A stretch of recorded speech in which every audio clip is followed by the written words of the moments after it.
تو ہمارا جو عقیدہ ہمیں سب سے زیادہ مضبوط اور طاقتور بنا دیتا ہے وہ عقیدہ توحید ہے۔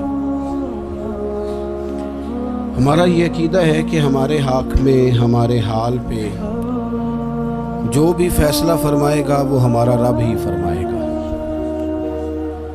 ہمارا یہ نظریہ ہے کہ ہماری زندگی ساری کی ساری ہمارے رب کے دست قدرت میں ہے۔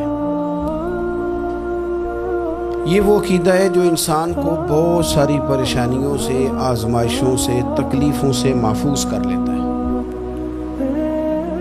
انسان طاقتور ہو جاتا ہے جب وہ سمجھتا ہے کہ سارا کچھ میرے رب کے دست قدرت میں ہے۔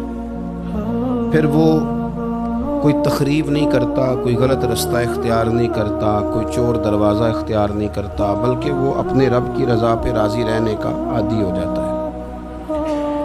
اب اللہ تبارک و تعالیٰ نے ایک قانون بنایا ہے، اور قانون ہمیں رب کریم نے اس طرح سمجھایا ہے کہ یہ ضروری نہیں ہے کہ جو تم طلب کر رہے ہو یا جو تم چاہ رہے ہو وہی ہو، اور وہ ہو تو وہ تمہارے حق میں بہتر بھی ہو۔ ہمارے صوفیاء فرماتے ہیں کہ انسان کی مثال اس بچے کی طرح ہے کہ جو بڑا چھوٹا ہے اور وہ اپنے والدین سے آگ کا انگارہ مانگ رہا ہے۔ جتنا مرضی بھی روئے، جتنی مرضی بھی وہ آہوزاری کرے، اس کی ماں اور اس کا باپ جانتے ہیں کہ یہ آگ ہے، اس کو تکلیف دے گی، اس کو دیتے نہیں۔ انسان کی مثال اسی طرح ہے۔ بچے کا گلا خراب ہو جاتا ہے، ماں کی جیب میں پیسے ہیں، باپ کو اللہ نے طاقت دی ہے، اور بچہ زور زور سے زمین پر ایڑیاں مار رہا ہے کہ مجھے آئس کریم کھانی ہے۔ کوئی ان کے لیے مشکل نہیں ہے، وہ 10 پیکٹ بھی آئس کریم خرید سکتے ہیں، لیکن انہیں پتہ ہے کہ اس کا گلا خراب ہے، آئس کریم کھائے گا مزید زیادہ بیمار ہو جائے گا، تو وہ اس کے رونے کے، تڑپنے کے، اور وہ سخت بے چین نظر آتا ہے، پر وہ نہیں لے کے دیتے۔ انہیں پتہ ہے کہ ان کے حق میں وہ ٹھیک نہیں ہے۔ میرے نبی کریم صلی اللہ تعالی علیہ وسلم فرماتے ہیں، لوگوں اللہ تمہاری ساری دعائیں قبول کرتا ہے، لیکن اس کے 3 طریقے ہیں، 3 جہتیں ہیں دعا کی قبولیت کی۔ یا تو جو تم مانگ رہے ہوتے ہو رب وہی تمہیں عطا کر دیتا ہے، یا وہ تمہارے حق میں بہتر نہیں ہوتا جو تم مانگ رہے ہو۔ تم بے شک بڑے بے چین ہو، بڑے تڑپ رہے ہو۔ میں ایک مثال دے چکا ہوں پہلے کہ بچہ ایڑیاں مار رہا ہے۔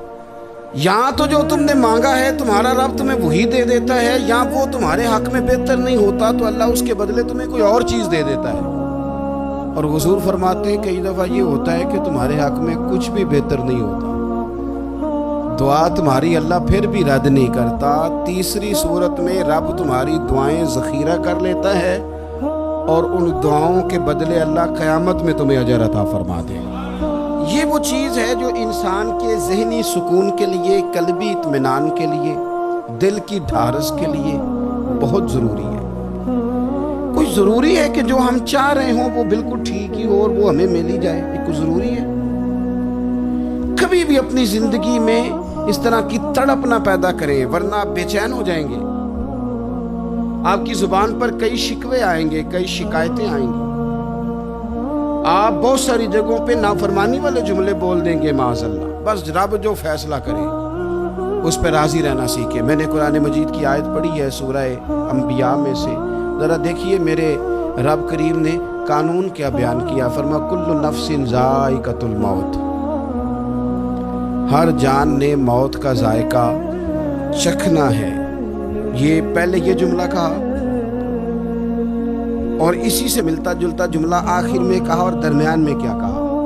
فرمایا کل نفس ذائقۃ الموت، ہر جان نے موت کا ذائقہ چکھنا ہے۔ وَنَبْلُوكُمْ بِالشَّرِّ وَالْخَيْرِ فِتْنَةً، فرمایا ہم تمہیں آزمائیں گے، بھلائی کے ذریعے بھی اور برائی کے ذریعے بھی ہم تمہیں آزمائیں گے۔ وَإِلَيْنَا تُرْجَعُونَ، اور تمہیں ہماری طرف ہی لوٹ کے آنا ہے۔ پہلے کہا ہر نفس نے موت کا ذائقہ چکھنا ہے، آخر میں فرمایا کہ تم ہماری طرف ہی لوٹ کے آؤ، اور بیچ میں کیا فرمایا؟ وَنَبْلُوكُمْ بِالشَّرِّ وَالْخَيْرِ فِتْنَةً، ہم تمہیں برائی کے ساتھ بھی آزمائیں گے، بھلائی کے ساتھ بھی آزمائیں گے، صحت